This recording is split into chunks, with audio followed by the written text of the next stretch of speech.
Silakan duduk, thank you. Sebuah kehormatan bisa ada di sini. Hatta, thank you man. Gue rasa KKR-nya tadi ya, khotbahnya udah, jadi gue malah bukan kesaksian yang pasti aku akan sharing secara praktikal hal-hal yang bisa dilakukan karena tadi secara fundamental udah kuat banget. Ya dan ini jadi dasar kita, ini yang bikin kita Kristen, yang bikin kita bisa berdiri sampai hari ini masih bernafas dan tidak menyerah apapun keterbatasannya. Karena justru dalam kelemahan kita justru kita bisa ngerasain tangan Tuhan yang kuat memegang kita sehingga kita bisa berdiri sampai hari ini. Gitu ya. Jadi ini satu kehormatan bisa ambil bagian dalam seminar hari ini, Trap in Ego and Delulu. Sekali lagi delulu saya juga nyari, saya langsung pas dapet, tak ini artinya tak bukan delusi seperti umumnya gitu loh. Delulu tuh kayak ekspektasi yang ketinggian gitu, kayak apa ya, ngayal gitu loh, kayak ngayal gitu. Gue pengen jadian sama anggota boy girl band dari K-pop apa gitu yang kayak nggak masuk akal gitu. Yang lu bahasa Korea aja nggak bisa gitu, maksudnya gak ayolah gitu loh ya. Kita kenal tentunya teman-teman Roma 12 ayat 2, satu ayat yang suka dikerdilkan. Jadi cuma tentang jangan jadi kayak dunia ini dalam artian penampilan atau yang lain-lain. Padahal konteksnya bukan itu. Roma 12 ayat 2, apa jangan jadi serupa dengan dunia ini. Anda ingat ayat itu pasti. Berubahlah oleh pembaharuan budimu supaya bisa membedakan mana kehendak Allah yang baik, berkenan, sempurna. Ayat itu gak ada urusannya sama penampilan. Kalau ayat itu ada urusan sama penampilan, kita bingung mau pakai baju apa. Karena harus lain kayak dunia ini. Ya kan dunia ini semua jenis fashion udah ada. Dari yang fashion sampai yang nista, sampai yang fashionista. Semuanya ada. Right? Karena kalau belum nista, belum fashionista katanya. Jadi mesti agak gimana gitu. Kok gitu sih? Nah itu berarti fashionista artinya. Ada kata nista di fashionista ya. Dan nggak kayak gitu, ini bukan tentang penampilan. Ya konteksnya ada di Roma 11 ayat 36 kalau teman-teman pengen tahu. Sebab segala sesuatu adalah dari Dia, dan oleh Dia, dan kepada Dia, bagi Dialah kemuliaan sampai selama-lamanya. Konteksnya ada di situ. It's all about Him. Konteksnya dari sana. Baru apa? Jangan jadi kayak dunia ini. Kenapa? Karena dunia ini is all about me, myself, and I. Dan berlawanan. Pantesan kita gak nyambung. Ya, jadi pas baca Alkitab makin berasa gak nyambung lagi. Kayak ini kebenaran nih kayak di awan-awan gitu loh. Kayak gak relate guanya. Enggak, bukan firman yang gak relate sama lu yang gak relate sama kebenaran itu.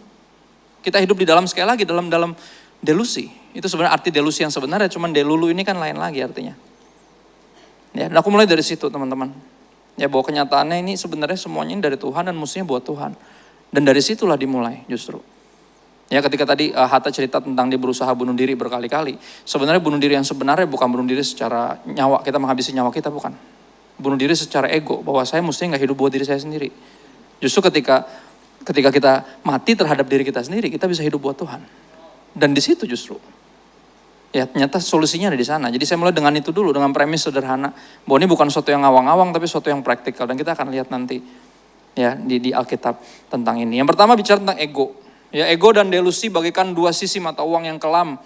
Ego yang berlebihan menjerumuskan kita ke dalam kesombongan, mementingkan diri sendiri dan tutup mata atau buta terhadap realitas. Gue cuma bacain caption dari postingan teman-teman.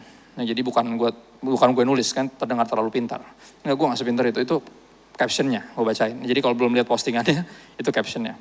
Ya, terus pertanyaan dengan ego nih kita mesti ngapain? Kita gak bisa ngapa-ngapain. Tadi Hatta udah bilang jelas, kita gak bisa ngapa-ngapain. Yang gak ada yang kita bisa lakukan untuk menyelamatkan diri kita dari diri kita sendiri. Ya kita problemnya gak mungkin kita bisa jadi solusinya. Ya berarti ada yang harus melakukan sesuatu untuk menyelamatkan kita. Dan ini yang Alkitab catat. 2 Korintus 5 ayat 15. Ayat 17-nya cukup familiar teman-teman. Teman-teman pasti tahu ayat 17-nya. 17-nya ada yang tahu? Barang siapa dalam Kristus adalah apa? Ciptaan yang baru, yang lama sudah berlalu. Sungguhnya yang baru sudah ada. Pernah dengar ya? Ada yang tahu gak ciptaan lama yang kayak gimana sehingga yang baru terus kayak gimana? Banyak yang cuma bilang amin-amin dong, tapi lu gak tahu ciptaan lama itu seperti apa sih? Terus diubahkan jadi ciptaan baru dalam Kristus. Berarti Kristus yang melakukan itu. Kristus yang mengubahkan Anda dan saya. Ya, apa yang dia lakukan? Sehingga kita bisa terlepas dari jebakan yang namanya egosentrisme ini, ke hidup yang berpusat kepada diri sendiri. Ini yang dia lakukan di ayat 15. Kita buka, nungguin ayatnya, nggak bakal muncul. Makanya dari tadi gue nungguin nggak ada yang buka Alkitab. Ini cuma alamatnya doang sengaja. Ya biar lu nggak males, ya kan? Karena Prof Renald Kasali pernah bernubuat bahwa generasi berikutnya akan jadi seperti strawberry yang ketekan dikit mejret.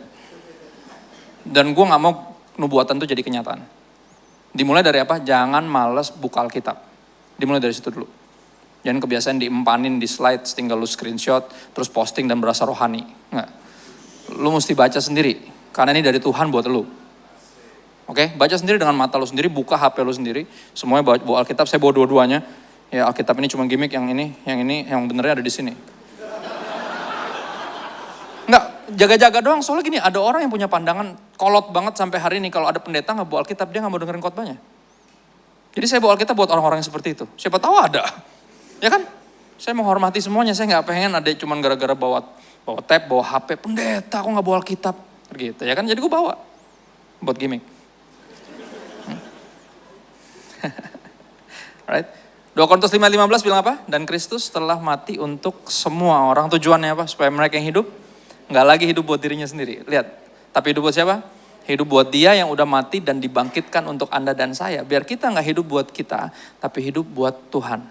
Lihat, Dia sampai mati untuk menyelamatkan kita dari kesesatan yang ini. Ternyata hidup buat diri sendiri walaupun rasanya manusiawi. Dan itu sangat di-endorse sama dunia ini, karena dunia ini berlawanan memang sama Tuhan.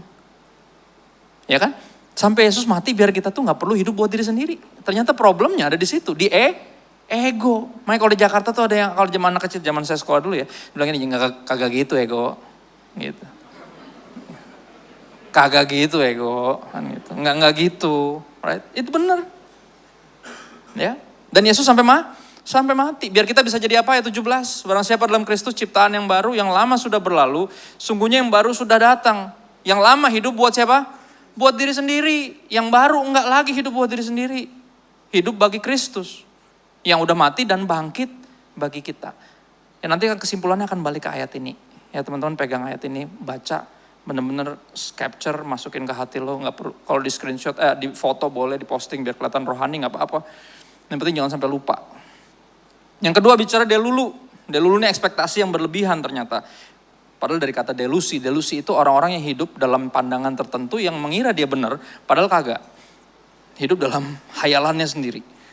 Tapi delulu ini unik. Kenapa? Karena ternyata ekspektasi yang ketinggian yang bikin orang akhirnya jadi suka desperate sendiri. Karena kayaknya impiannya, cita-citanya gak pernah bisa nyampe. Karena ketinggian. Ya salah siapa?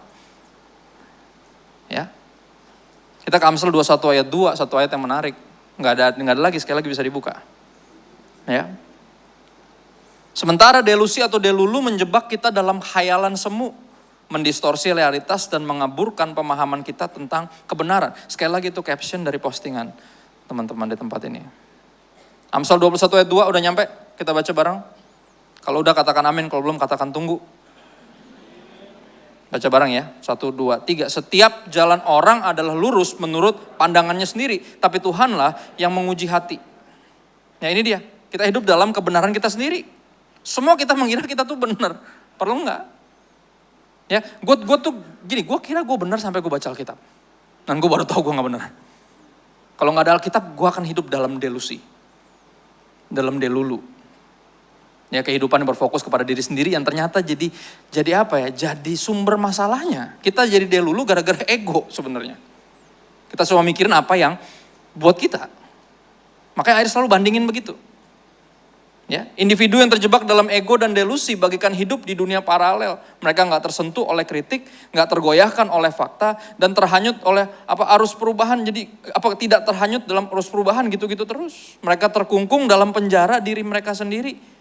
Tak mampu melihat hidup dari sudut pandang yang benar, sehingga banyak yang jadi kurang dapat mensyukuri hidup. Sekali lagi gue baca dari caption postingan teman-teman di tempat ini. Ya, bawa kita kepada kesini. Nah ini juga sama, ini juga quotes dari postingan di tempat ini.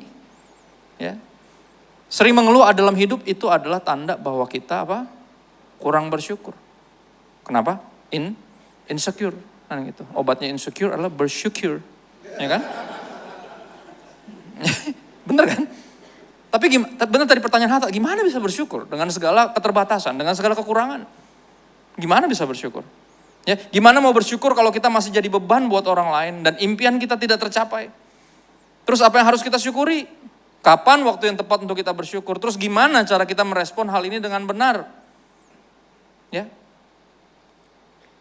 Emosi apa yang sering kali muncul ketika kita melihat orang yang seumuran atau yang umurnya di bawah kita, yang hidupnya makin tambah bahagia, mendapat semua yang achievementnya, dapat menikah, bisa atur waktu, punya banyak teman dan masih banyak lagi. Kesel, ya kan? Kecewa. Khawatir, cemas, tadi kata cemas muncul berkali-kali pas lagi wawancara tadi. Ya. Mungkin sebagian dari kita gelisah dan gelisah juga muncul dan membandingkan diri dengan apa? Orang lain. Sadar atau tidak sadar kita terjebak dalam yang namanya tadi ego dan delusi. Delusi dalam artian di sini delulunya ekspektasi, ini yang namanya terikat. Gimana cara keluar dari ikatan itu? Ya ini slide berikutnya. Postingan dari sini juga, ini saya cuma quotes-quotes aja nih. Karena bagus-bagus. Cuma menandakan bahwa kerap kali kita udah tahu apa yang mesti dilakukan, cuman tadi gimana secara praktikal. Ya lucu ya, kesaksiannya justru bentuknya khotbah, khotbahnya bentuknya malah praktikal. Ya, nggak ada yang salah. Sekali lagi kita harus saling memperlengkapi, karena buat aku Hatta bilang udah benar banget. Dan itu kesaksian hidupnya. Ya sesuatu yang kita bisa hidupi sungguh-sungguh. Ya terjebak dalam ego dan delulu membuat kita apa? Kurang bersyukur. Yang tadi apa? Tanda bahwa kita kurang bersyukur sama. The question stands, terus mesti gimana? Kita habisin waktu kita di sini. Matius 25 ayat 14 sampai 30. Teman-teman, aku ini kakaknya artis, kakaknya doang. Oke, adik gue yang artis. Dan gue hidup dalam perbandingan itu, seumur hidup gue. Gue nomor 1, bukan paling ganteng. Karena adik gue lebih ganteng. Bukan paling putih, adik gue lebih putih. Bukan paling pintar, adik gue lebih pintar. Bukan paling berbakat, adik gue lebih berbakat. Ampun kalau gak bisa nyanyi masuk kategori penistaan. Tapi dia nyanyi jauh lebih bagus dari gue. Dia gambar jauh lebih bagus dari gue, dalam segala hal lebih baik, lebih terkenal, lebih viral, lebih banyak duit. Dalam segala hal. Ya gue hidup dalam pembandingan yang paling sulit untuk terhindarkan, yaitu membandingkan diri dengan anggota keluarga lu sendiri. Right? Tapi ini ayat-ayat ini sekali lagi, firman Tuhan adalah jawaban. Firman Tuhan nyelamatin kita dari siapa? Dari diri kita sendiri. Ya tadi Hatta bagian yang benar-benar dia perlukan dan Tuhan berbicara lewat bagian yang saya perlukan. Ya, ayat tadi juga salah satu pegangan saya. Itu yang bikin saya nggak membanggakan pencapaian-pencapaian, tapi justru membanggakan apa yang Tuhan kerjakan dalam hidup saya. Karena yang saya punya cuma kelemahan. Ya, yang saya punya cuma kelemahan. Dan ternyata kelemahan itu justru, kelemahan kita adalah panggungnya Tuhan untuk menunjukkan kuasanya. Matius 25, 14 sampai 30. Sebab hal kerajaan sorga sama seperti seorang yang mau berpergian ke luar negeri, yang memanggil hamba-hambanya dan, perhatiin kata-kata ini, mempercayakan apa? Hartanya siapa? Harta orang itu, bukan hartanya. Jadi hartanya gak diberikan, tapi dipercayakan untuk dikelola. Ya almarhum ayah saya ngomong ini sering banget. Ya permainan kata, dia bilang kak kita ini penilik, bukan pemilik. M sama N itu beda tipis. Tapi artinya jauh banget ini. Ya, kita bukan pemilik, tapi kita ini penilik. Bukan pemilik dari apapun yang Tuhan percayakan kepada kita di kehidupan ini. Gak ada yang milik kita ini. Ini semua punyanya Tuhan. Ya, dia bilang itu kamu ingat itu. Ingat semuanya nanti yang Tuhan percayakan punyanya Tuhan, bukan punya kamu. Ya. Kita lanjut ke ayat 15 teman-teman. Yang seorang diberikannya 5 talenta. Yang seorang lagi berapa? 2. Dan yang seorang lain lagi berapa? Cuman berapa? Cuman 1. Nah ini garisin kata-kata ini. Masing-masing menurut kesanggupannya. Lalu ia berangkat. Garisin kata-kata itu. Karena itu akan jadi kunci. Untuk berhenti membandingkan. Ya dan kata-kata ini memerdekakan saya. Sejujurnya. Karena kita selalu mengira. Gue mesti gak kayak gini nih. Gue mesti gak kayak gitu nih. Gue mesti gak kayak. Tapi gimana kalau Tuhan mempercayakannya? Emang begitu. Ya. Mau minta sembuh, mau minta apa juga akan tetap begitu. Minta sembuh gak disembuhin, minta mati juga gak diizinin. Karena memang belum waktunya. Tuhan mau pakai dengan cara yang unik. Dengan cara yang memuliakan dia. Ya, dan menyelamatkan kita dari ego. Karena kan kerap kali gitu kan, segala pujian bagi 2. Padahal lagunya bilang bagi dia, bukan bagi 2. Bagi 2, segala enggak, bagi dia. Enak aja. Ya, lagunya bilang apa? Ku beri kemuliaan, gitu kan? Bukan curi kemuliaan, bukan? Nggak ada curi-curi, nggak boleh. Ini gimana caranya Tuhan pakai kita untuk memuliakan dia tanpa kita terjebak dalam yang tadi Yesus selamatkan kita darinya, hidup untuk diri sendiri. Right? Masing-masing menurut sanggupannya lalu ia berangkat. Ayat 16. Segera pergilah hamba yang menerima 5 talenta itu. Ia menjalankan uang itu lalu beroleh laba 5 talenta. Diapain? Dijalankan. Ayat 17. Hamba yang menerima 2 talenta itu berbuat demikian juga. Dan berlaba 2 talenta. Tapi hamba yang menerima 1 talenta itu pergi dan menggali lubang di dalam tanah lalu menyembunyikan uang tuannya. Ayat 19, lama sesudah itu. Berarti ada jangka waktu. Ya, pulanglah tuan hamba-hamba itu lalu mengadakan perhitungan dengan mereka. Oke, ini akan terjadi. Semua kita harus menghadapi penghakiman itu. Ya, kita akan dinilai, dia akan dihakimi sama Tuhan. Jadi nggak usah sibuk dengan penghakiman dunia ini. Karena kita nggak akan dihakimi di hadapan orang-orang. Jadi harusnya nggak terlalu bisa dipengaruhi sama apa kata orang. Harusnya paling bisa dipengaruhi sama apa kata Tuhan. Karena Tuhan yang akan menghakimi kita, bukan orang-orang. Ya, iman timbul dari mana? Roma 10 ayat 17. Dari pendengaran akan firman Kristus. Insecurities timbul dari mana? Dari bacain kolom komen. Silakan, lu pilih yang mana? Mau terus insecure atau mau bersyukur? Baca yang mana? Mau renungin yang mana? Terserah. Pilihan ada di tangan Anda. Ya, makanya namanya smartphone. Use it smartly. Jangan jadi kayak orang dongo. HP dibaca, jangan cuma buat baca kolom komen. Baca firman Tuhan. Baca penjelasan dari firman Tuhan, banyak aplikasinya bagus-bagus. Artinya jauh lebih dalam dari yang kita, artinya tuh ini, ternyata bahasa aslinya tuh, wow. Right? Ayat 20.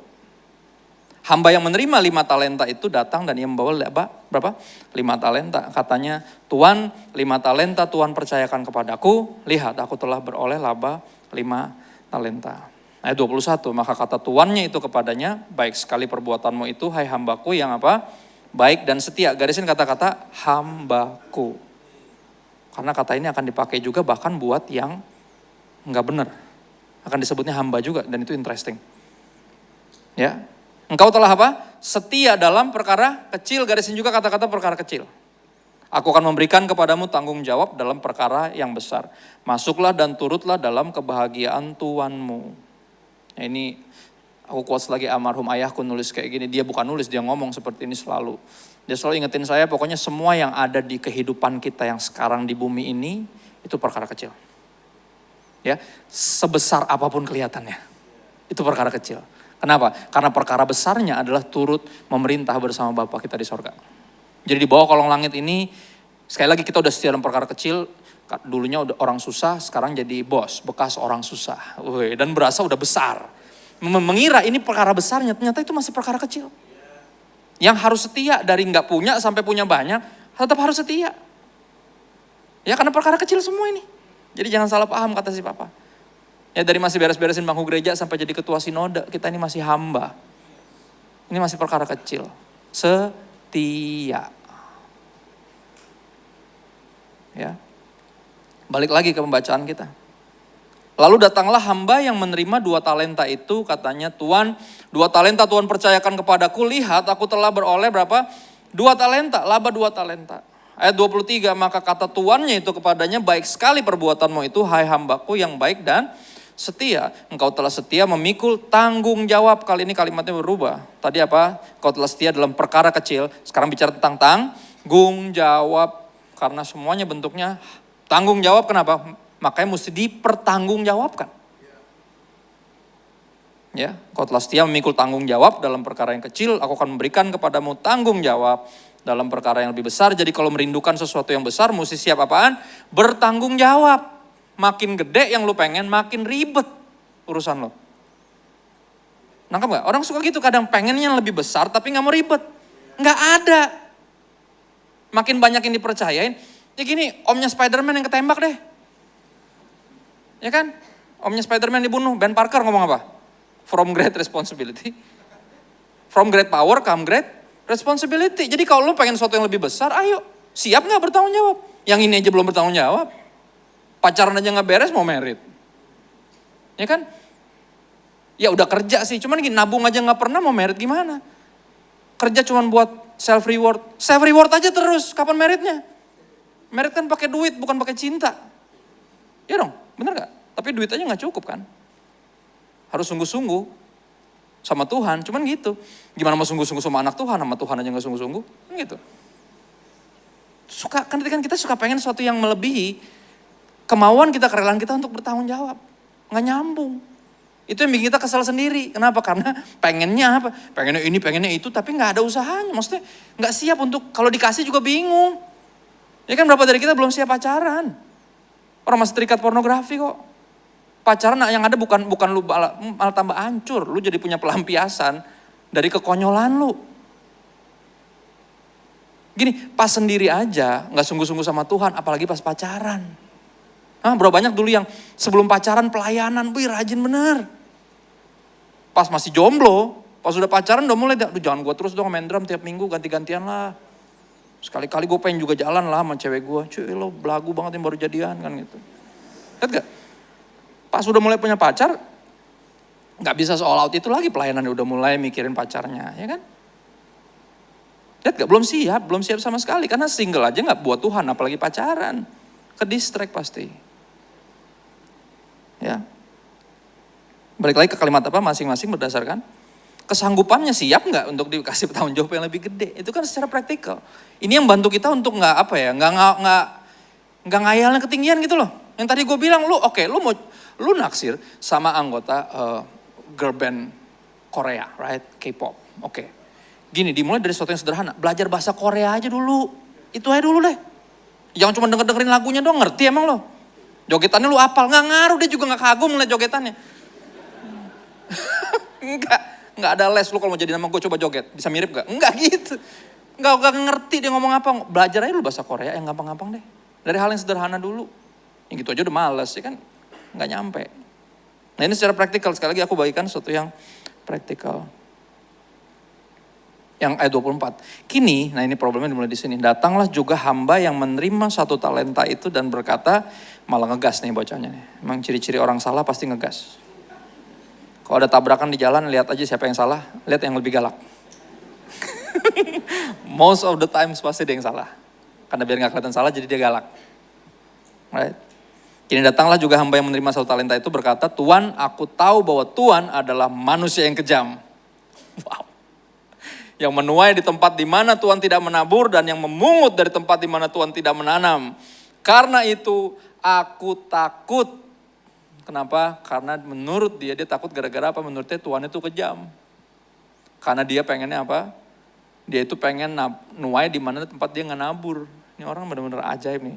Karena itu aku takut dan pergi menyembunyikan talenta Tuhan itu di dalam tanah. Ini terimalah apa? Kepunyaan Tuhan nih, ketahuan geblek nih orang nih. Ya kan?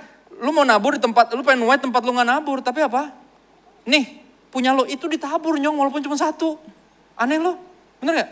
Terimalah kepunyaanmu, berarti nabur gak? Nabur.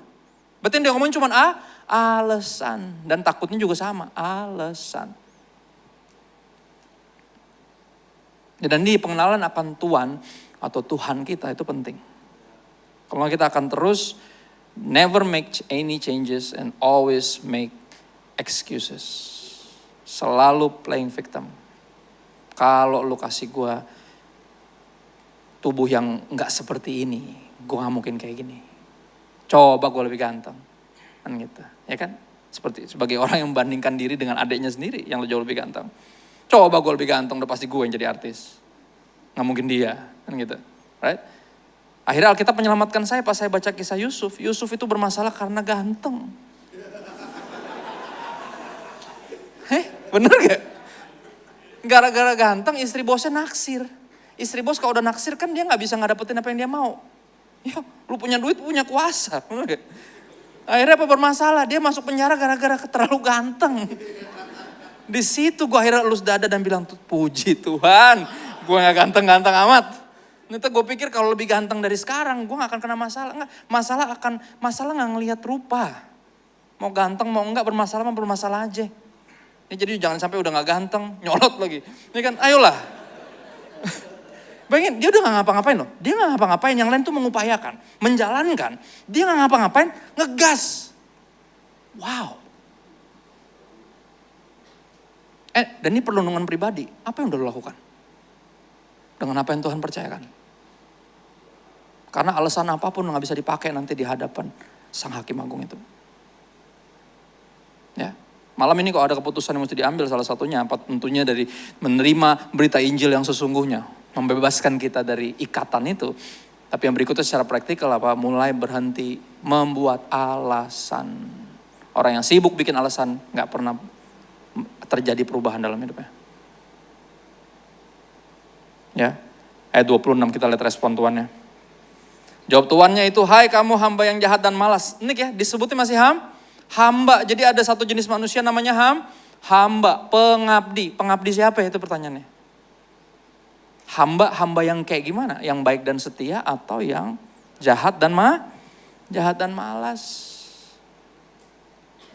Jadi kamu sudah tahu bahwa aku menuai di tempat di mana aku tidak menabur dan memungut dari tempat di mana aku tidak menanam. Tuannya malah nyatirin dia atau galau. Oh jadi lu akhirnya sadar juga gue gak nabur. Terus lu punya siapa ya? Kayak digituin tuh. Kayak apa, balaslah orang bodoh dengan kebodohannya. Kata di kitab Amsal bilang kayak gitu. Dijabanin sama tuannya. Oh jadi menurut lo gue kejam. Karena gue gak nabur apa-apa. Enggak, itu kan satu. Lupa lo kan gitu. Dibiarin tuh sama tuannya. Karena itu apa, lihat. Sambil dijelasin. Karena itu sudahlah seharusnya uangku itu. Lihat gak? Ya kan akhirnya menyadari kan bahkan dalam omongan lu sendiri udah gak sinkron. Itu kan duit gue, bukan duit lu. Gue percayain walaupun cuma satu. Ada yang gue percayain. Gue nabur. Tentu saja gue pengen menuai lah. Ya. Sudahlah seharusnya uangku itu kau berikan kepada orang yang menjalankan uang supaya apa? Sekembaliku aku menerimanya serta dengan bunganya. Semua yang Tuhan percayakan dalam hidup kita mestinya itu apa? Berbuah. Mestinya berbuah. Hidup kita harusnya berbuah. Ayat 28, sebab itu ambillah talenta itu daripadanya, berikanlah kepada orang yang punya 10 talenta itu. Ayat 29, karena setiap orang yang mempunyai kepadanya akan diberi. Nah ini yang bikin kita makin ngiri, bener kan? Kita ngelihat orang lain udah punya banyak, malah dipercayain lebih banyak. Teman-teman pernah merenungkan gak? Orang yang paling sibuk, malah orang yang paling sering dipercayain pelayanan sama Tuhan. Aneh. Dia gak ngapa-ngapain, ya udah gak ngapa-ngapain. Makanya sibuknya di kolom komen, ya kan? Karena gak ada yang ngundang dia pelayanan, jadi ngiri. Gue udah sekolah tinggi-tinggi, ini orang gak sekolah, pelayanan sana sini. Akhirnya apa? Bikin akun satir. itu ciri-ciri tuh. Berapa gue DM, gue bilang kenapa sih ada masalah apa lu sama postingan gue? Postingan gue gak melanggar firman Tuhan. Ya kak, gue mesti ngaku sih, gue sebenarnya ngiri sama lo. Exactly. Right? Dan itu bukan sedikit banyak. Dan saya bilang gak usah ngiri. Ngabisin hidup, sia-sia hidup lo. Ya. Setiap orang yang punya kepadanya akan diberi. Sehingga ia berkelimpahan, tapi siapa yang tidak mempunyai, apapun juga yang ada padanya. Unik gak? Dibilang apa, siapa yang tidak mempunyai, apapun juga yang ada padanya. Berarti dia punya apa gak? Punya, tapi bukan punya dia kan? Ingat gak? Diambil daripadanya, dia kira itu punya dia. Makanya apa? Disalahgunakan. Ya, apa yang lu pikir lu punya akan diambil dari lo dan lu makin bete sama orang-orang lain. Kenapa dia udah punya banyak, dipercayain lagi lebih banyak. Kenapa? Karena kita yang dipercayakan sedikit, nggak setia dalam perkara ini. Kita sibuk ngiri. Ayat 30 gak enak banget. Campakkanlah hamba yang tidak berguna itu. Lihat ada hamba baik dan setia. Hamba yang jahat dan malas dianggap tidak berguna. Campakkan ke dalam kegelapan yang paling gelap. Di sana akan terdapat ratap dan kertak gigi. Secara cepat ini akan saya bagikan. Teman-teman coba lihat. Ini yang dicari. Ini secara praktikal. Aku ngomong secara praktikal karena gospelnya udah dibagiin di depan. Nanti ujungnya pasti ada lagi. Ya, aku berupaya untuk bikin ini jadi praktikal. Ya, kita harus ngelihat semuanya adalah apa? Dipercayakan berdasarkan kemampuan. Jadi kalau teman-teman rindu dipercayakan yang lebih besar, punya kerinduan itu, ingat ada yang bilang dari dulu itu baik, biar lu punya impian. Oke, upaya apa yang akan lu lakukan untuk memperbesar kapasitas lo? Karena masing-masing dipercayakan berdasarkan kemampuannya. Silakan tambahkan kemampuanmu, apapun itu. Belajar. Ya apapun yang kita pelajari pasti apa akan bisa kita kuasai dalam beberapa waktu. Makanya apa? Sungguh-sungguh belajarnya. Jangan asal sekolah yang benar. Jangan asal kuliah yang benar. Jangan asal pelayanan yang benar. Jangan asal pacaran yang benar. Jangan asal jadi anak jadi anak yang benar. Jadi warga negara yang benar. Right? Dari situ dulu. Setia dalam perkara kecil yang pertama, tanggung jawab pertama ketika kita lahir apa? Mengasihi yang kita bisa lihat. menghormati yang ada di sekeliling kita. Melayani, jadi berkat buat mereka dulu. Itu nomor 1. Baru dipercayakan yang lain nanti. Ya, yang pertama, Pengkhotbah 4 ayat 4 teman-teman. Ini yang tidak membandingkan, nomor 1 adalah mereka yang setia dalam perkara kecil. Pengkhotbah 4 ayat 4, coba teman-teman buka deh. Sambil aku liatin yang ini. Bicara tentang tidak membandingkan. Karena banyak orang aku lihat, aku juga dulu gini, sibuk dalam tadi, membandingkan terus. Karena akhirnya bersungut-sungut hatinya, rusak sendiri, jiwanya hancur sendiri. Karena itu sibuk ngelihat kayak, kenapa sih gue nih gini, kenapa gak kayak gitu. Terus, ya Pengkhotbah 4 ayat 4 bilang apa?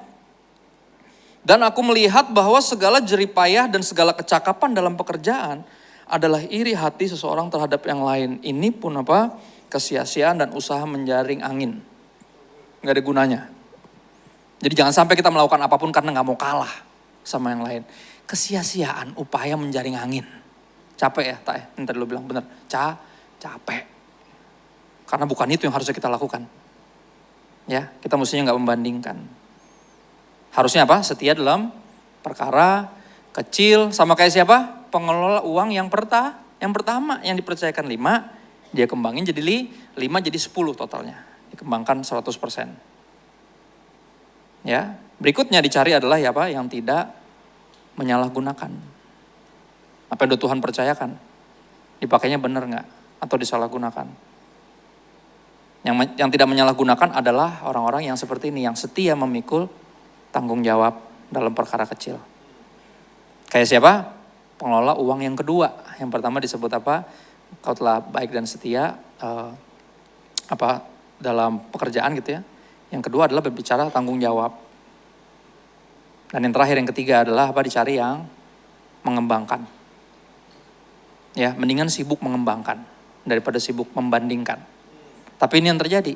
Kita lihat dari kisah ini dan lihat hidup kita. Orang yang terlalu sibuk membandingkan tidak akan sempat mengembangkan. Karena dia cuma bete dan cuman dia lebih ke Ibrani. Ya, bahasa Ibraninya tuh suudzon. Iya, kalau ngeliat Tuhan tuh kayak gitu. Tuan yang jahat, ngerti gak? Kenapa yang lain lu percayain gini, cuma segini?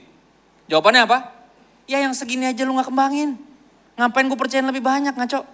1 aja gak lu ituin, lihat gak? Itu yang terjadi kan? Karena Tuhan gak mungkin gak mempercayakan apapun terhadap kita. Minimal Tuhan percayakan hidup kita. Dan apa yang kita udah lakukan dengan hidup kita. Ya, bersyukur Hatta dipertahankan sama Tuhan. 2 kali mencoba bunuh diri. Yang pertama gunting kurang tajam. Yang kedua nyali kurang banyak. Kan gitu. Kenapa? Karena Tuhan pengen pakai hidupnya. Kesaksiannya. Untuk menguatkan teman-teman semua. Dan gue bahkan nilai kesaksiannya dia khotbah. Wow, gue bilang ini khotbahnya bukan gue. Gue main praktikal aja nih. Ya, justru itu dia. Ya, teman-teman perhatiin. Yang mengembangkan adalah yang menjalankan dan tidak menyembunyikan, tidak menimbun. Kata alasan dia takut. Takut rusak, takut hilang, bukan takut, itu alasan lu doang. Lu bete. Kenapa cuma 1? Ya kan akhirnya memfitnah Tuhan, lu cuma jahat loh. Gimana jahat, gue percayain 1. Semua gue percayain. Masing-masing berdasarkan kesanggupannya. Jahat dari mana gue? Ya. Jadi gini teman-teman, isunya bukan kepemilikan. Oke, isunya bukan kepemilikan. Karena apa yang kita punya, atau gini, isunya bukan kepemilikan, apa yang kita punya atau yang tidak kita punya. Melainkan isunya apa? Pengelolaan. Karena apa? Punya siapa tebak? Tadi kita udah bahas. Bukan punya kita. Jadi bukan apa yang gue punya atau gue gak punya. Kenapa dia punya, gue gak punya. Kenapa gue cuma segini, dia bisa segitu. Bukan itu isunya. Isunya yang dipercaya ini lu apain. Dan itu bukan punya lu. Ya. Dan ini kalimat pentingnya. Ini di screenshot posting biar rohani dan kelihatan gospel center. Asik. Ini Gibeon banget nih. Asik. Ya benar, tapi ini benar. Injil melepaskan kita dari ikatan harus hidup bagi diri sendiri. Karena itu yang dunia bilang. Bro, lu mesti hidup buat diri lu bro. Kalau enggak siapa yang hidup buat lo? Ya enggak? Benar enggak? Kata-kata itu kan, udah lu gak usah sibuk, udah lu hidup buat diri lu sendiri. Mikirin diri lu dulu, kalau gak siapa yang mikirin lu. Spirit of the world. Itu yang Rasul Paulus bilang, jangan jadi serupa dengan dunia ini yang me, myself and I. No. Berubahlah oleh pembaharuan budimu. Baca Alkitab yang benar. Dengar Injil yang benar, terima. Dan biar dia memerdekakan lu dari ikatan itu. Tight artinya terikat. Dan gimana cara bisa keluar dari jebakan ego dan delulu ini. Right? Injil melepaskan kita dari ikatan harus hidup bagi diri sendiri. Kenapa? Karena sudah ada yang hidup, mati, bahkan bangkit bagi kita. Siapa namanya? Yesus. 2 Korintus 5:15. Dan Kristus telah mati untuk semua orang supaya kita gak perlu hidup buat diri sendiri. Kenapa? Karena udah ada yang hidup buat gue. Dan ini memerdekakan. Dan lu bisa hidup buat dia. Dan you know what? Ketika lu hidup buat dia, baru lu bisa dipercaya. Gue berapa kali khotbah di penjara dan Roh Kudus selalu kasih gue convictions gini. Lu gak lebih baik daripada yang dikurung di sini. Dan I need that.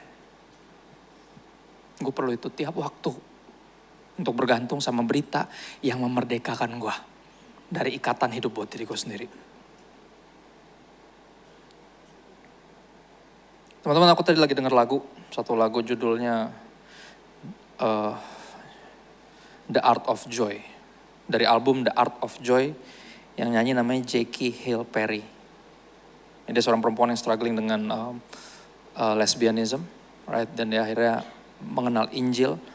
Dan dia dimerdekakan. Dia salah satu poet, pelukis, puisi, orang yang suka nulis puisi dan rapper juga. Salah satu favorit gue. Di lagu ini ada kalimat yang dia bilang gini, satisfaction only happens to those who are glad in you. You huruf gede. Kepuasan enough hanya bisa terjadi. Dia sebut itu terjadi. Karena something that happens to you. It's a condition. Enough. Ya hanya bisa terjadi kepada mereka yang glad, yang bersyukur di dalam Tuhan. Bukan hanya bersyukur kepada Tuhan, tapi bersyukur karena Tuhan. Ya, dan semua kita di sini kita hanya yang bisa melepas kita dari trap ini cuman tadi satisfaction. Dan di dalam jiwa ini ada kekosongan yang nggak bisa diisi sama yang lain. Berapa dari lu struggling dengan masih jomblo dan mengira kalau lu punya pasangan hidup beres. Tapi kisah di Yohanes 4 meyakinkan kita ada seorang perempuan yang udah 5 kali mencoba berhubungan dengan 5 pria yang berbeda. Dan masih sama, masih kosong. Ya, dan lu bisa ganti pasangan hidup dengan apapun. Dan lu akan find apa? Kering. Dan Yesus bilang apa? Kalau lu minum air ini lu bakal haus lagi. Kalau lu coba penuhi dengan apapun lu akan haus lagi. Tapi gue punya air yang kalau lu minum, lu bukan hanya gak akan haus lagi, tapi lu akan seperti mata air. Malah lewat hidup lu, orang-orang yang haus bisa dicukupkan, bisa dipuaskan. Lewat kehidupan, lewat kesaksian. Dari apa? Dari keterbatasan. Sekali lagi. Ini apa yang kita lihat sendiri dari Hatta. Itu contoh, satu dari sekian banyak anak-anak Tuhan yang menemukan satisfaction in Jesus. Teman-teman, cukup itu mitos. Secara manusiawi cukup itu mitos, kita manusia yang gak pernah puas. Gimana bisa cukup? Bener gak? Gak mungkin. Cukup itu mitos. Gue gak pernah tahu apa itu cukup sampai gue ketemu Yesus. Atau lebih cepatnya sampai Yesus menemukan saya. Dan akhirnya dari hati saya paling dalam saya bisa bernyanyi apa? Christ is enough for me. And everything I need is in you. Dan dari situ hidup saya baru dimulai. Dari situ keberbuahannya dimulai. Dari situ hal-hal yang dulu cuman gue bisa delulukan. Right? Teman-teman ada yang follow IG gue? Ada? Lihat istri gue cakep ya? Cakep banget ya? Orang tuh kayak gila, gue gak habis pikir dia mau malu. Ih sama. Gue juga. Not in my wildest dream. Right? Perempuan idaman gue dari zaman gue SD karena kebanyakan nonton film silat Cina. Right? Rambut panjang, Chinese, agak sipit, cantik. Itu buat gue cantik tuh itu. Di tengah ras yang terbalik. Tadi gue dengar ada satu yang suka direndahkan karena rasnya. Right, I feel you. Gue ngerti. Gue tinggal di Karawaci, gue sebutnya kota sipit. Slanted City. Kota sipit isinya Chinese, Korea, baru gue. Gue terakhir. Ya sebelum seluruh dunia Korea, udah Korea duluan di situ. Jadi gue udah terbiasa lihat orang Korea. Gak ada yang cakep. Plastik, banyakan plastik. Iya bener, biasa aja. Gak ada lebih cakep orang sini. Ya, dan kita lagi dibawa sama dunia ini untuk ngiri sama yang plastik. Mau sampai kapan? Terus dijebak dalam angan-angan yang gak masuk akal itu. Sedih ya, negara pengimpor penginjil terbesar di dunia. Gerejanya paling gede di situ. Yang dimana-mana tuh Kristen saking semuanya nginjil sampai pada terganggu tuh lo. Di jalan-jalan orang tuh nginjil. Ceritain Yesus sampai segitu terganggunya, jadi negara yang jauh banget dari situ. Marak dengan bunuh diri. Kenapa? Karena gak menyadari yang mereka miliki. Atau gak menyadari siapa yang memiliki kita. Kita ini punyanya siapa? Kita punya siapa tuh? Tuhan, artinya ada rencana Tuhan. Mengizinkan kau lahir. Beberapa dari teman-teman lahir dari keluarga broken home. Kalau lihat tanggal lahir lo, sama hari mereka married, nggak nyampe 9 bulan. Dan lo tahu mereka married gara-gara mengandung lo. Dan di detik itu lo ngerasa tertolak. Tapi ini yang gue mau kasih tahu. Kalau Tuhan izinkan lo lahir, Tuhan punya rencana. Mungkin lu gak direncanakan untuk dilahirkan. Mungkin lu kecelakaan, tapi gini, gak ada kecelakaan di mata Tuhan. Temuin di mana? Di sini. Bahkan ketika lu mungkin hidup dalam perbandingan di keluarga lo, karena ada orang tua yang segitu sesatnya, sampai selalu tuh kayak koko kamu dong. Lihat tuh, kalimat yang kayaknya gitu doang, tapi gitu banget buat kita. Kayak cecemu lo. Gitu doang tuh, tapi gitu banget buat kita. Dan bahkan apa menolak lo. Orang tuh mesti ngerti apa yang aku pelajarin tentang Daud. Daud itu sedih banget. Daud itu bukan papanya kelupaan. Dia itu dilupain. Aku baru baca bener-bener kisahnya gara-gara lagi kuliah. Aku dulu pikir Samuel datang ke rumahnya Isai. Terus, Isai, baik semuanya. Oh aman gitu. Gimana? Anak lo ada yang Tuhan mau jadi raja nih. Mana anak lo, coba keluarin. Keluarin semua satu-satu. Enggak, ternyata bukan gitu. Samuel mesti bikin upacara untuk pengorbanan kepada Tuhan. Kenapa? Karena dia harus selalu di sisinya Saul. Kalau dia cabut tanpa izin bisa dibunuh dia. Dan Tuhan bilang apa? Gue udah gak mau sama dia nih. Dia nih gak ikutin gue. Gue mau angkat raja yang lain. Dan gue pengen lo ketemu Isai, kan anaknya akan jadi raja. Kata Samuel, gimana caranya? Kalau gue cabut pasti dia curiga lah. Ya udah bikin aja upacara pengorbanan buat gue. Undang Isai sama keluarganya, satu keluarga. Artinya apa? Isai mengajak semua anaknya dong. Logika gak kalau anak lo tiba-tiba kelupaan satu? Emang Home Alone? Kevin! Emang gitu? Enggak. Yang gak ketawa umurnya. Atau gak pernah nonton TV kalau lagi Natalan. Bocah ketinggalan mulu. Parah banget nih anak, kasihan. Gak mungkin Isai gak inget punya Daud. Lihat Daud di mana posisinya? Disuruh jagain domba di padang. Berapa domba? Berapa ekor? Banyak. 2 atau 3. Tapi ini problemnya. Dia menghadapi singa dan beruang. Orang tua waras mana? Yang membiarkan anak paling kecil. Disuruh jagain 2-3 ekor domba yang gak seberapa harganya. Harus menghadapi singa dan beruang. Kalau bukan anak buangan. Let that sink in. Tapi yang dibuang oleh manusia. Itu yang jadi raja. Batu yang dibuang. Bicara tentang siapa? Yesus malah jadi batu penjuru, jadi cornerstone. Jadi kalau lu dibuang, atau lu tertolak, ada satu ayat firman Tuhan yang menguatkan gue, dibilang, jika ayah ibumu, ini ayat yang selalu saya pakai buat mereka yang ngerasa tertolak. Saya bukan orang yang tertolak, tapi saya orang yang membandingkan diri saya sendiri. Salah sendiri, orang tua saya gak pernah bandingin. Ya. Bahkan ketika orang tuamu meninggalkan engkau, aku Tuhan tidak pernah. Benar apa yang Hatta bilang? His word save me. Dan firmannya pernah jadi manusia. Hidup sempurna gantiin hidup kita yang berantakan dan mati sebagai tumbal. untuk menyelamatkan kita.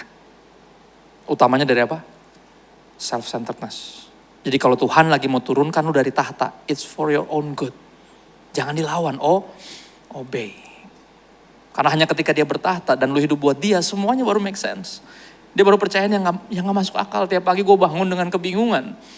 Nih gue ngeliat istri gue dan gue bilang, ngapain dia, kok mau dia sama gue? Dan Tuhan percayain gue 3 anak laki-laki. Gue aja laki-laki belum bener. Kok Tuhan percayain ini? Satu hal yang gak pernah in my wildest dream. Gue gak pernah kepikiran. Ya tinggal di daerah yang cukup rasis. Gue tuh 98 ketika Jakarta rasis terbalik. Saya terbalik di sana. Di Karawaci. Saya minoritas. Semua cewek Chinese yang saya deketin gak ada yang mau sama saya. Karena saya bukan Chinese. Right? Not in my wildest dream. Gue cuma ngomong sama Tuhan. Tuhan kalau boleh. Gue demennya yang kayak gini nih. Dalam hati kecil gue. Tapi ini yang gue lakukan. Gue sekolah yang benar. Kuliah yang benar. Oleh anugerah Tuhan. Karena semuanya anugerah Tuhan. Sekolah di tempat yang mahal. Yang kalau gak anugerah Tuhan gue gak bisa sekolah di situ. Dan gue diajarin selalu bersyukur sama orang tua gue. Ayo bersyukur. Kristo bersyukur. Kamu gak mungkin bisa sekolah di sini. Papa tuh pendeta. Kita gak punya duit. Tapi Tuhan yang biarin kamu bisa sekolah di sini. Sekolah yang benar ya nak. I do my best. Saya gak pinter-pinter amat. Ya, tapi saya melakukan yang terbaik. Karena itu ungkapan syukur saya. Masuk kuliah, beasiswa karena juara IPS. By the grace of God, sekali lagi. Karena bersyukur, bukan karena yang lain loh. Orang yang bersyukur itu pasti berusaha. Itu namanya dia bersyukur. Karena dia bersyukur, Tuhan thank you ya Tuhan. Tuhan udah percaya ini, thank you ya Tuhan. Lain loh, hasilnya pasti berbeda. Ada ungkapan syukur itu membawa saya jadi juara IPS dan akhirnya masuk di universitas yang mahal. Ya, sebut saja Universitas Pemeras Harta. Itu dia. Ya. Ada di sini ada kok. Uang papa habis kalau kata teman-teman. Tapi saya dibayarin sama Bapak di sorga. Beneran, karena juara IPS, om saya kerja di situ dan ternyata ketua yayasan dulu orang tuanya gerejanya di gereja papa saya di Magelang. Wow, kuliahlah tanpa bayar, cuma bayar jas doang. Nah, akhirnya apa bersyukur awal-awal, tapi lama-lama lupa ngeliat semua yang lain pada begajulan, ikut begajulan. Akhirnya IP-nya gak nyampe 3, padahal biar beasiswanya berjalan langsung, IP cuma 3 itu gak banyak kali. Kagak nyampe tapi. Saking gak bersyukurnya. Karena mulai tergoda tuh untuk membandingkan. Wah yang lain asik banget ya. Punya mobil. Pada sultan-sultan kan dulu semuanya anak sultan semua tuh yang tinggi sekolah di situ. Alright, saya parkir motor sampai di parkiran ojek. Motor saya taruh situ. Saking bututnya. Motor gue lebih tua dari adik gue. Gak mau lah gue taruh di parkiran kampus. Malu mau dikemanain muka gue. Gue taruh. Mas titip ya, ntar saya mesti narik loh, ya gak apa-apa, gak ada yang mau kok. Gue bilang, gue tinggalin motor gue. Itu yang terjadi. Dia hidup dengan delulu, dengan ego, dengan kayak gituan tuh. Ya pembandingan demi pembandingan. Akhirnya apa, gak bersyukur, akhirnya apa, gak dapat beasiswanya gak maju. Di semester terakhir akhirnya mesti bayar. Setengah mati kelimpungan bayarnya gimana. Tapi sekali lagi berdoa. Dan akhirnya di situ kan kalau udah kena azab kan baru berdoa biasanya. Kalau udah kena mepet biasanya baru mengandalkan Tuhan. Tapi itu cara Tuhan buat bawa kita kembali kepadanya. Dia kasih kita apa? Keterbatasan, kelemahan. Karena di situ kita tahu kita mesti kemana. Kita mesti ke siapa, ya kan? Jadi jangan alergi dengan kelemahan. Kita mesti membiasakan diri. Dan bukan cuma itu, apa kita mesti mengembangkan diri. Kalau emang kita ngerasa bisa dipercaya lebih, oke ayo. Yang ada sekarang dikerjain dulu yang beres. Ya, aku berdoanya biar ini praktikal. Dan gospel centered karena semuanya berasal dari hati yang bersyukur. Tapi gimana caranya kalau gue gini? Enggak, alasan kita bersyukur tuh lain. Ya, alasan kita bersyukur lain. Ini ayat terakhir sambil kita tanya jawab teman-teman. Abis ini gue lupa rundownnya apa ya. Ya kan Q&A kan? Kita Q&A dulu. Gue pengen berdoa tapi nanti aja lah habis Q&A. Tanggung, ada Pastor Mike juga di sini. Mazmur 37 ayat 4, ayat terakhir kita. Yuk sambil bangkunya boleh diberesin teman-teman, boleh? Teman-teman hambanya, gue bantu bangkat bisa kali ya. Mazmur 37 ayat 4, ayat terakhir, buka bareng-bareng. Aman? Oh, udah siap. Nyampe, katakan amin. Aku ajak bangkit berdiri, ini satu bagian yang agak asing bagi kita. Karena gereja-gereja zaman dulu kalau baca Alkitab sambil berdiri. Katanya untuk menghormati firman Tuhan. Tapi gue berdoa biar kita bukan cuma berdiri ketika baca Alkitab, tapi berdiri untuk menghidupi firman Tuhan. Karena itu yang paling penting. Ketika semuanya ngumpet, ketika semuanya lagi atas nama kemanusiawian untuk bertindak egois, kita berdiri dan menghidupi firman Tuhan. Ayatnya bilang apa? Kita baca bareng 1, 2, 3. Dan bergembiralah karena Tuhan, maka Ia akan berikan kepadamu apa yang diinginkan hatimu. Kenapa orang bete? Karena dia gak mendapatkan apa yang hatinya inginkan. Ayat ini sebenarnya unik. Bergembiralah karena Tuhan. Kita bergembira karena dapetin apa yang kita mau. Lihat. Artinya kalau bergembira karena Tuhan, siapa yang kita mau? Tuhan. Kalau kita bergembira karena Tuhan, Tuhan memberikan kepada kita siapa? Dirinya. Right? Makanya apa? Carilah dahulu kerajaan Allah dan kebenarannya, maka semua yang lain adalah tambahan. Kita khawatir kenapa? Lucu ya, gue pikir ayat itu ujungnya. Carilah dahulu kerajaan Allah kebenarannya, maka semua akan ditambahkan kepadamu. Ternyata ada ayat setelah itu. Ayat itu bilang apa? Janganlah khawatir akan hari besok.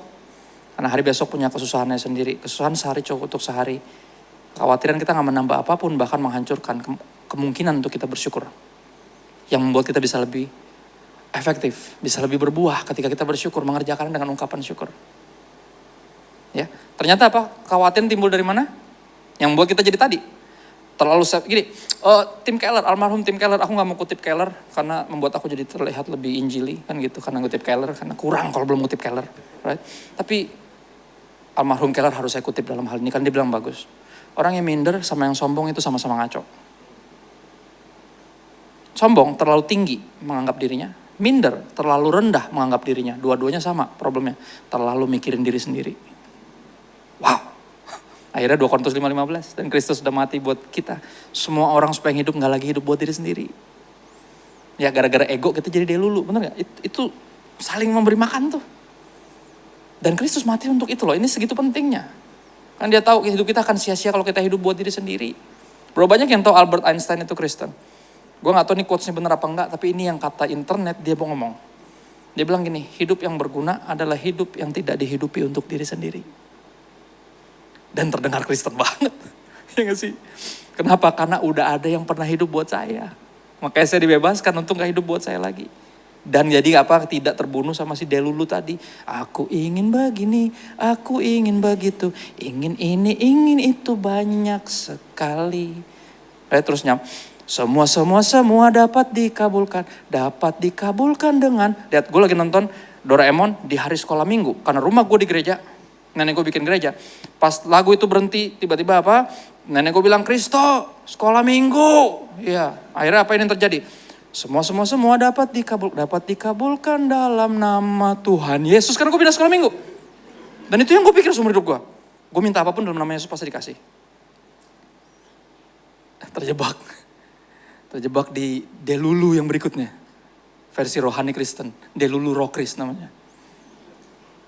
Akhirnya berdoa kekecewaan. Gue udah berdoa, gue yakin, gue percaya. Gue beriman. Maka sampai terakhir udah jadi pendeta. Masih bisa lo marah sama Tuhan. Ketika papa saya meninggal saya gak terlalu marah. Karena buat saya dia udah banyak, udah capek lah. Udah istirahat jadi jerilah. Tapi ketika Radit meninggal umur 36, marah saya. Saya bilang, Tuhan yang bener aja loh. Sekali lagi lo ambil salah satu orang yang penting dalam hidup gue. Karena nenek gue meninggal karena malaria. Dia pelayanan di Papua. Umur 59, belum nenek. Gue kelas 6, gue marah sama Tuhan. Itu udah lama gak marah sama Tuhan. Sekalinya marah ketika Radit meninggal. Gue bilang, lu bisa sembuhin dia. Gue tahu lu punya kuasa itu, kenapa lu ambil? Kita lagi mau mengerjakan banyak hal. Orang ini menangin banyak jiwa. Kenapa lu ambil dia? Ya, segitunya gue masih tersesatnya. Karena gue pikir gue bisa minta apapun dalam nama Yesus. Tapi sekali lagi gue lupa siapa Tuhannya. Tuhannya dia, bukan gue.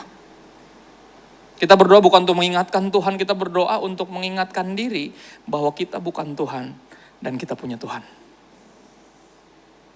Aku gak tahu apa yang teman-teman doakan. I'm sensing this. Some of you have a better heart towards God. Karena apa yang lu minta dengan sungguh-sungguh sambil menangis. Gak lu dapetin. But you have lost sight of this truth. Yesus yang mestinya lu inginkan, dia yang diberikan oleh Bapa kepada kita. Dan aku berdoa biar Injil melepaskan kita dari ikatan hidup buat diri sendiri. Sehingga bisa melihat Yesus sebagai yang paling berharga. Makanya dia kasih Yesus ketika kita minta apapun. Makanya ada istilah kalimat gini, Jesus is the answer. So what's the question? Still the answer is Jesus. Do you love me? Jesus. Lu peduli gak sama gue? Yesus. Gue pengen sembuh? Yesus. Gue pengen diberkati? Yesus. Semuanya dijawab pakai Yesus. Dan di dalam dia, kita menemukan itu. Kemerdekaan dari keterikatan itu. Yuk kita lanjut ke sesi berikutnya. Berdiri ngapain? Baca firman. Siap-siap altar call ya? Enggak ada. Anda tertipu, silakan duduk. Silakan duduk. Yuk kita ngobrol.